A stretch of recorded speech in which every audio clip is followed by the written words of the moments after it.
Hello ছোট্ট বন্ধুরা, চলো আজকে স্বরবর্ণ পড়বো। তাহলে চলো প্রত্যেকটা বর্ণ চিনি এবং প্রত্যেক বর্ণের কি শব্দ হয় দেখি। দেখো, এটা অ, অয়ে অজগর, অয়ে অজগর। এটা আ, আয়ে আনারস, আতে আনারস। এটা হর্ষই, হর্ষইতে ইঁদুর, হর্ষইতে ইঁদুর।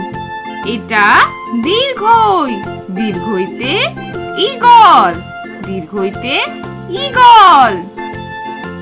এটা হর্ষৌ, হর্ষৌয়ে উট, হর্ষৌয়ে উট। এটা দীর্ঘ, দীর্ঘয়ে উষা, দীর্ঘয়ে উষা। এটা রি, রিতে ঋষি, রিতে ঋষি। লি, লিতে লিচু, লিতে লিচু।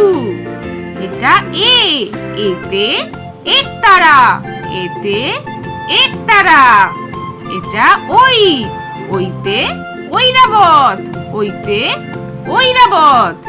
এটা ও, ওতে ওল, ওতে ওল। এটা ঔ, ঔতে ঔষধ, ঔতে ঔষধ। হ্যালো ছোট্ট বন্ধুরা, আজ আমরা হর্ষই লেখা শিখবো আর হর্ষইতে ইঁদুর আঁকা শিখবো। তাহলে চলো শুরু করি। দেখো, আমি হর্ষই লিখছি। এটা কি কালার বলো তো? Yellow colour. হর্ষই, হর্ষইতে ইঁদুর, ইঁদুর ছানা, ইঁদুর ছানা ভয়ে মরে। দেখো, আমি ইঁদুর আঁকছি। হর্ষইতে ইঁদুর ছানা ভয়ে মরে। দেখো কেমন করে ইঁদুর আঁকছি, তোমাদের ভালো লাগছে তো? হর্ষই, হর্ষইতে ইঁদুর, ইঁদুর ছানা ভয়ে মরে। দেখো আমার ইঁদুর আঁকা হয়ে গেল আর রঙও হয়ে গেল। তাহলে তোমাদের ভিডিওটা কেমন লাগলো? পরের ভিডিও দেখার জন্য আমার চ্যানেলটা সাবস্ক্রাইব করো। টাটা।